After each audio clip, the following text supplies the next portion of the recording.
Hello everybody and welcome to MegaSurvival. It's a new day and a new episode, and in today's episode I want to work on a medieval village again. I want to get back to my past side project and fix it a little bit. In the background I was working on a medieval village type build that looks a lot better than this one that I freestyled. Previously on the outro I was saying how garbage it is. I'm really not a big fan of this medieval village right here. This type of build, it looks like it took an hour to build. And I know myself, if I freestyle in survival completely, just looking at pictures and trying to reimagine the build and immediately try it in survival, I would know I will ruin the shapes and make it miserable in bed. So I did my second attempt in my creative world and I made a lot of good progress, and I think I found my style. Not exactly my style. I mean, I've learned how to make floors from a YouTuber, but now I forgot because it's been 6 years when I learned that, or 5 years, I don't know. But other than that, it's really easy to make nice medieval village houses if I just took my time in the creative world and break and build until I can get it right. And now I think I'm ready to destroy this whole building and start from the beginning. This is not the type of medieval village I want to work with using bricks and sand blocks and wood planks. I want to make a yellowish medieval village. Okay, so the requirements of this progress is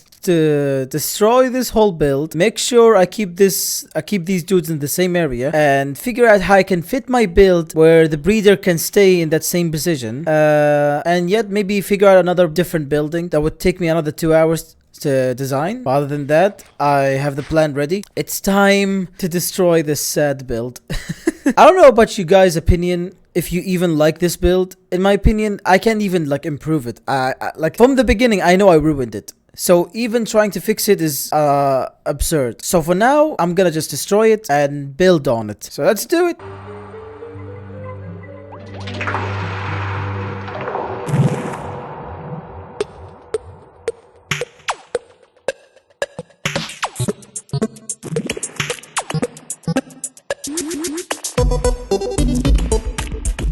Well, that was just 1 hour of destroying the whole building, and I only got 3 shulker boxes to be full. Almost, yeah, 4 shulker boxes actually. I'm not gonna be needing these resources because I'm gonna gather new different resources and lots of spruce logs for this medieval build, and I will do my best to force it into this villager breeder, because this one medieval village building, it wouldn't be as big as the other ones I made. It's gonna be half a size of one of these buildings that I made when I destroyed it. So my main ingredients is spruce logs, yellow concrete, and prismarine blocks.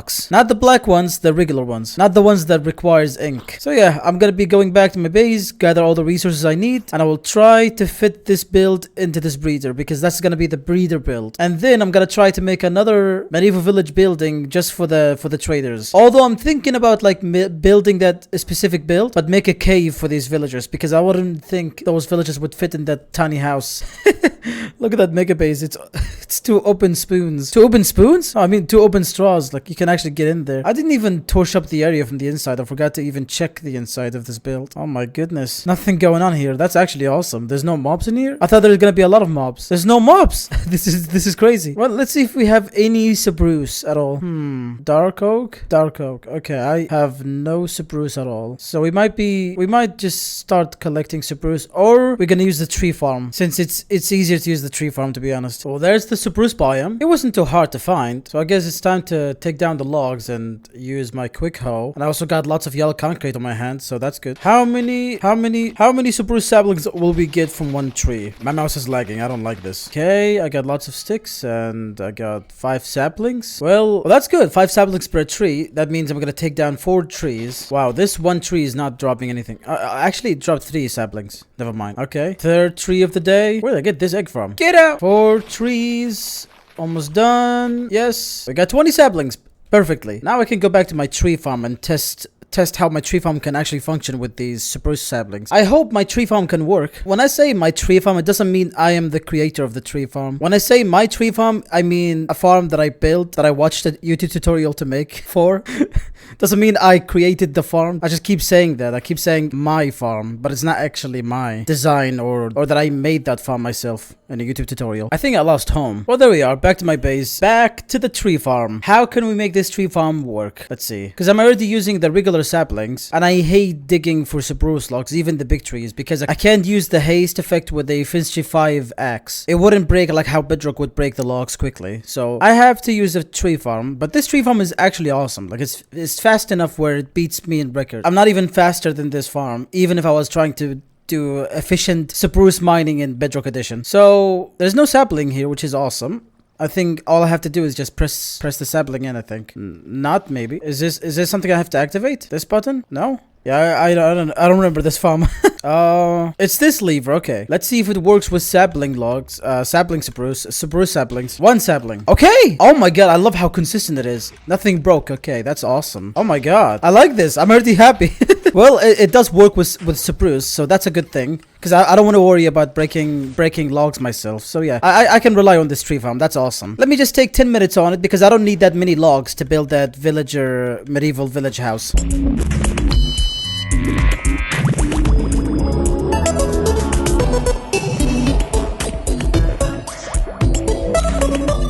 Good, it's done. I still have 18 saplings on my hand. Let me turn off the farm very quickly. Stop. Okay, let's see how many logs we got.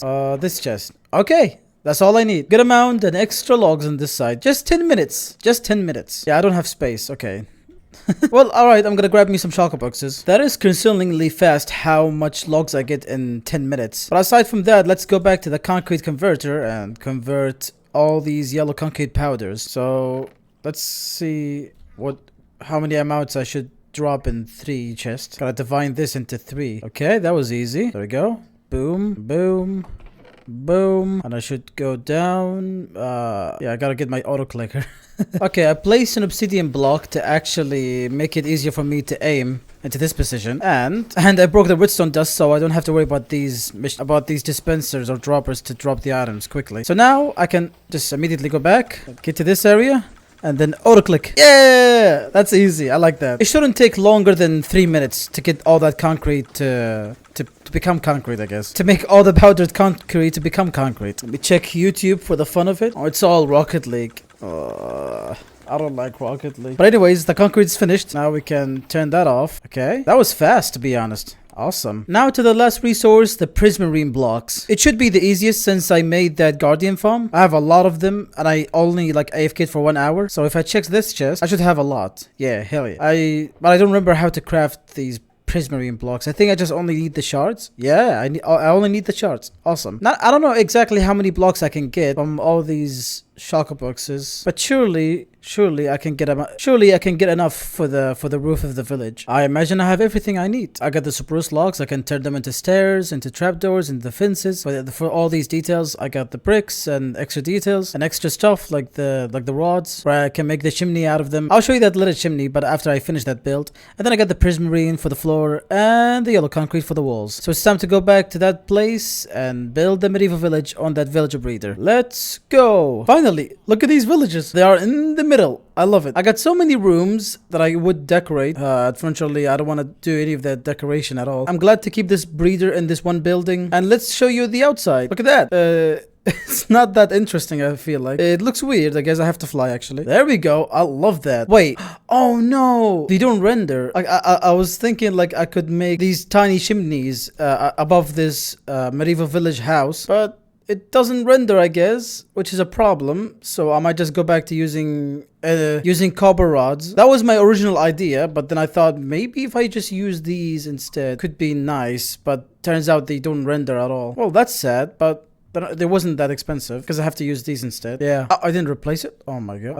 Okay, that's gotta be that was useless. And boom. I'll find a solution to how I could render these items and maybe shulker boxes in the future. But that problem just exists for years, so I don't think there's a solution to it yet. But otherwise, these rods are doing a good job. They're just fine. I just would prefer using these instead. I would love these. They would make good chimneys because these chimneys are really tiny. You got this little window right here with that tiny window in the middle, And then this doorway, you got the bricks for the structural skeleton for this whole build, all the way to the yellow house. And yeah, I wanted to use prismarine as the floor, even though I could have used the black prismarine because it's slightly better. But then I'm thinking like light blue is nice in my opinion with yellow. It kind of fit, to be honest. So this is the first build I made, and maybe in the future I will actually build more of these and make me a little road to go across the buildings that I'm gonna build in the future. And for these wall blocks that I have now, I have a good use for them. I'm gonna be placing them right and left, and yeah, take my time to figure out these little buildings because I want to place a lot of villagers in these houses. But if I feel like I don't have good space for lots of villagers I might have in the future, I will have to make me a cave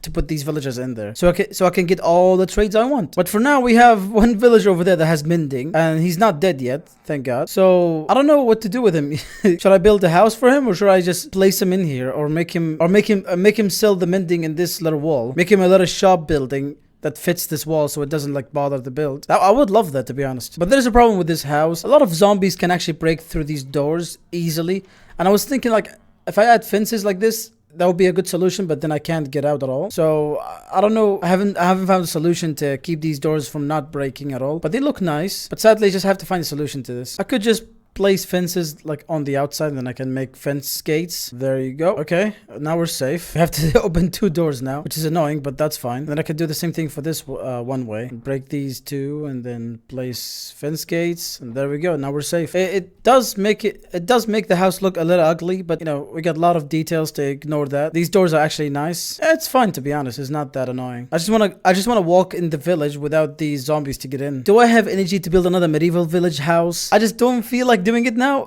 I want to figure out a different plan to take care of before I actually start building something. Oh yeah, I remember in the past I used to have a habit of mining diamonds a lot in my past survival series before Guild Rock, and that habit kept me busy in the game to the fact that it gave me enough time to figure out what to do next, you know, because I usually just like, I love building, I love trying something, but then I just stop playing Minecraft after that. Like I have nothing else to do. That's the issue with me. I don't know what to do after that, and my diamond addiction and my mining addiction kind of fixes all my problems, to be honest, so I can take care of more projects, so I can stay in the game and figure out new plans, you know, while I'm mining for these amount of hours. Because it's like when I'm mining, I'm not really doing effort, I'm just taking a break actually to stimulate my mind for a new project. So maybe I will just go back to that, you know. I will do a lot of mining. I don't know if I want to use machines though, because I was thinking about building a quarry to unfill some chunks to find the diamonds, because that would be a lot of slimes and pistons and TNT. But these quarries might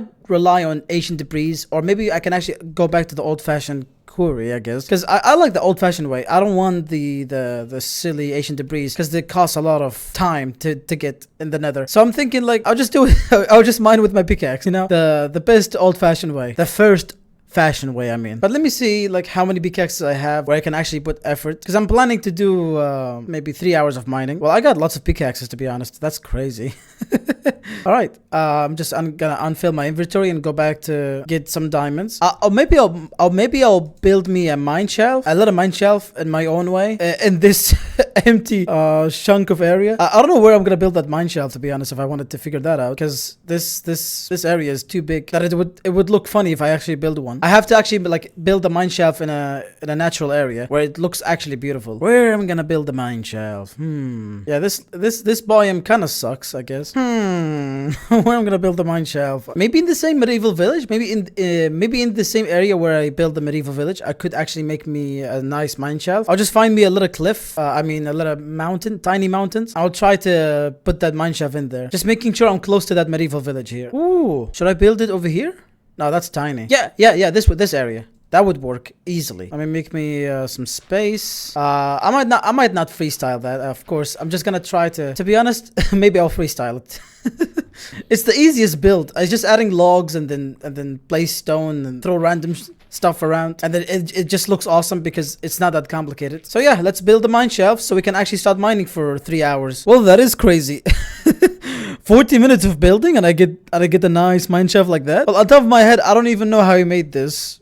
But I just kept the consistency of just making one 5x5 room and then just make more of them. And now I got this nice mine shelf, and then I added some details and stuff. I didn't use the yellow concrete to actually make these walls look nicer. I'd rather just use the stone bricks because it fits the sewer kind of feel. I don't know. It's like if we are really under the cave. It shouldn't had more colors.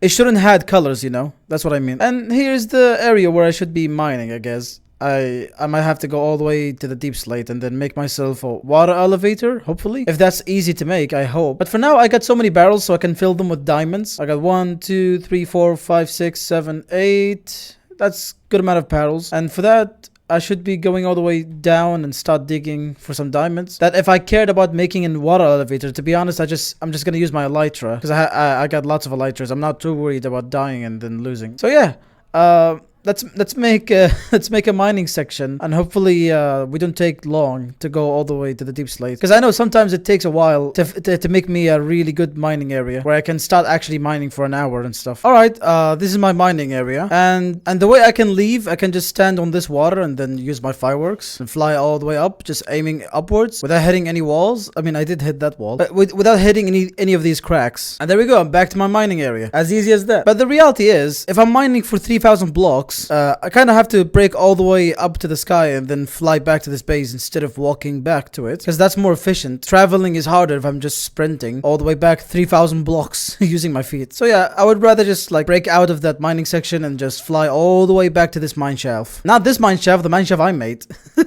I got lucky here. Well, it's time to make my first mining section over here. Hopefully that works. And I will turn on my mini hut so I don't lose my track of mining. And yeah, let's see how many resources we get from 3 hours of mining. Hopefully I don't get lazy and then forget about this game, because I do hate mining, but it's a way to take a break from the game sometimes, doing something different for hours. I don't know why I forced myself to do this, but it's not hard, you know? It's just not hard to mine for 3 hours. So let's do it.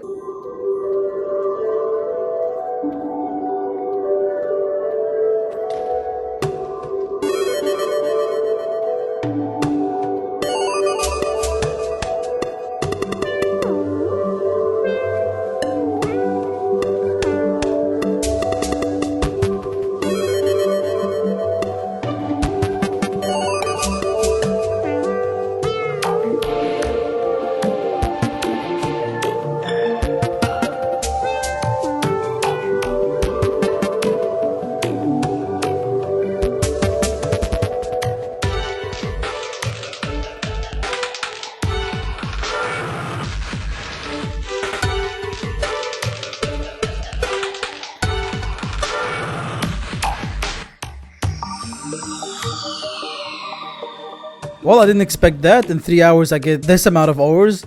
Usually, I think I get a stack per mining. I feel like Java spawns more diamond ores than Bedrock, because at this rate, this is not normal for 3 hours of mining. But we're gonna break all these ores and see how many we got. I want to see how many diamonds we have out of these ores, but I'm gonna break them in this spot, out on the open, in the dark. Well, that's not safe, to be honest. I don't even have a bed over my mine shaft, so I have to fly all the way to my village house. Okay, I didn't even make a staircase. I have to actually fly to it.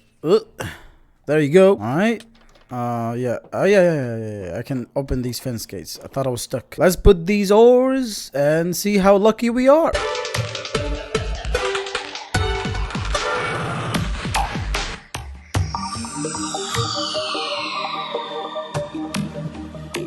That is fine, to be honest. 8 stacks and 23. It's almost consistent. It feels like 2 diamonds per ore. And rare chance of getting 3 diamonds per ore. So that's okay to me. So in 3 hours, we get this much diamonds. What if we like spend 6 hours and we can get a full barrel of diamonds so easily? Like in the same day, I could do... I never placed that block in my life. An Enderman cannot place a deep slate. What?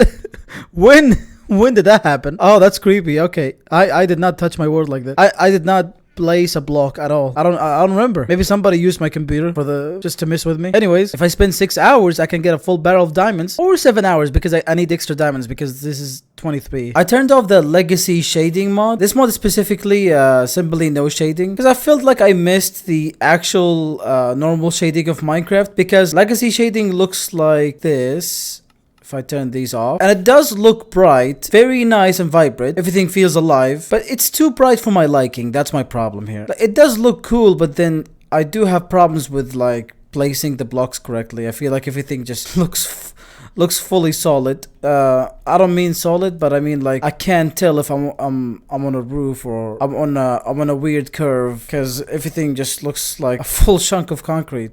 I can't tell if I'm going down. I didn't even explain it right, but it's fine. Look, like the simply no shading makes me fully bright in any situation. But normal shading just looks normal, you know? You just see some darkness sometimes. And it's actually okay for me. Like, I like it because it makes Minecraft more blocky than hyper realistic, and I don't mind it too much, you know.